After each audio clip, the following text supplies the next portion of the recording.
नमस्कार मंडळी, तुमचे स्वागत आहे माझ्या चॅनलवरती। आज मी बनवणार आहे तिळगुळचे लाडू। संक्रांत जवळ आली ना, चला तर आज आपण बनवूया तिळगुळचे लाडू। ते घेतलेत, किती प्रमाणात घेतलेत ते सगळं मी तुम्हाला इथे सांगते। तर मी 100 ग्रॅम तीळ घेतलेत। ही गावरान तीळ आहेत। आपण पॉलिश केलेले तीळ नाही घ्यायचे, असे काळपट तीळ असतात ना गावरान, तेच घ्यायचे। ते मी 100 ग्रॅम घेतलेत आणि शेंगदाणे 50 ग्रॅम घेतलेत। शेंगदाणे चांगले भाजलेत, एकदम खरबूस कलर येऊस तोपर्यंत, आणि असे त्याचे दरदरे वाटलेत बघा। जास्त बारीक पण नाही वाटायचे, आपण असे आरद बोबडे करायचे। आणि 100 ग्रॅम गूळ घेतलाय आणि वेलची पावडर आणि साजूक तूप। थोडासा आपला लाडू बांधताना आपल्याला हात लावायचा आहे तुपात। आता मी तीळ भाजून घेते। चला तर आता कढई गरम झालेली आहे। आता मी तीळ भाजून घेते। आता आपण तीळ छान भाजून घ्यायचे, एकदम घोळे घोळे असे भाजून घ्यायचे। गॅस कमी करायचा आणि तीळ आपण छान खरबूस कलर येऊस तोपर्यंत भाजून घ्यायचे। तर बघा आपले तीळ छान भाजून झालेत आणि छान खरबूस रंग आलाय त्याला। आता मी तीळ हे काढून घेते एका ताटामध्ये।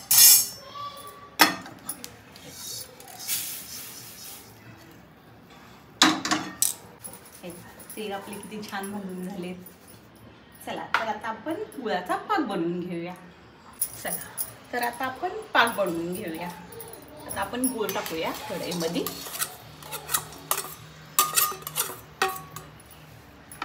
आणि थोडंसं गॅस फुल करूया। आता आपण आणि गूळ आपण मेल्ट करून घेऊया। तर आपण ना थोडंसं याच्यामध्ये पाणी टाकूया।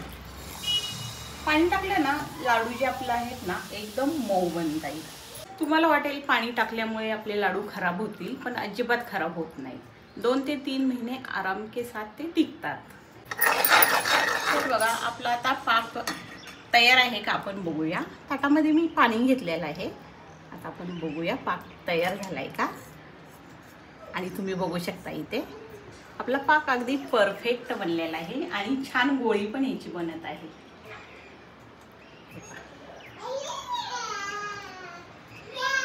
छान गोळी झाली ना, मग बोलायचं आपला पाक तयार आहे। असं लबरब होत असेल ना, तर आपण आणखीन थोडासा मिनिटभर आपण शिजवून घ्यायचा पाक। पण आपला पाक आता बघा गोळी छान बनते या। हो, आणि पाक पण छान बनलेला आहे। तर आता आपण ह्याच्यामध्ये वेलची पावडर घालूया।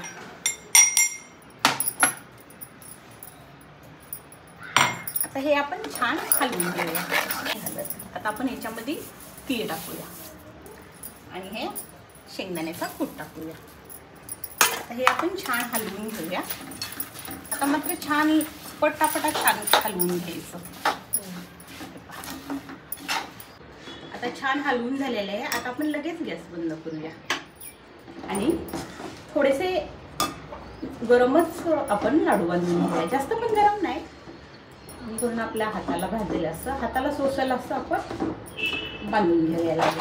तर आता आपण ना लाडू बांधून घेऊया। हा लाडू बांधून घ्यायच्या आधी आपण हलकासा आपण तुपाचा हात लावूया। तुम्ही पाण्याचा लावलात तरी देखील चालेल, पण आता मी तुपाचा लावते आणि छान आपण छोटे छोटे लाडू बांधून घेऊया।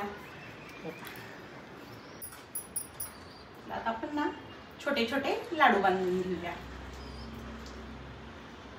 आणि छोटेच बांधायचे, जास्त काही आपण मोठे नाही बांधायचे। पहिला लाडू झालेला आहे बनवून। पहिला लाडू बनवून झालेला आहे। आता दुसरा लाडू बांधायला घेते। अशा पद्धतीने तुम्ही सगळे लाडू बांधून घ्या। आणि आता बघा जे प्रमाण मी सांगितलंय 100 ग्रॅम, आणि तुम्ही वाटीचे प्रमाण घेतलं तरी देखील चालेल। आता मी 1 वाटी तीळ, 1 वाटी गूळ आणि पाऊण वाटी शेंगदाणे घेतलेले। असं जर प्रमाण घेचाल ना तुम्ही, तुमचे लाडू एकदम छान बनतील, मऊसूद बनतील। मजा येईल तुम्हाला खायला आणि खायला पण मजा येईल, अजिबात कडक होणार नाही। आपले तिळगुळचे लाडू बनवून तयार झालेले आहे। आणि तीळ, गूळ आणि शेंगदाणे हे आपल्या शरीरासाठी फार गुणकारक असतात, कारण की त्याच्यामध्ये खूप प्रमाणात गरमी असते आणि थंडीच्या दिवसामध्ये गरम वस्तू खाल्ल्या पाहिजे, गुणकारक असतात आपल्या शरीरासाठी. आयुर्वेदामध्ये लिहिलेलं आहे सीझनानुसार आपण जेवण आपलं खाल्लं पाहिजे. जसं की थंडीच्या दिवसात तिळगुळचे लाडू, बाजरीची भाकर, गाजरचा हलवा आणि उन्हाळ्यामध्ये जसं की दही, ताक असे थंड पदार्थ आपण खाल्ले पाहिजे. जर व्हिडिओ आवडला असेल तर व्हिडिओला लाईक करा, चॅनलला सबस्क्राईब करा आणि सगळ्यात महत्त्वाचं तिळगुळ घ्या आणि गोड बोला आणि नक्की व्हिडिओला व्हायरल करा. कमीत कमी 10,000 तर व्ह्यू आले पाहिजे. हो.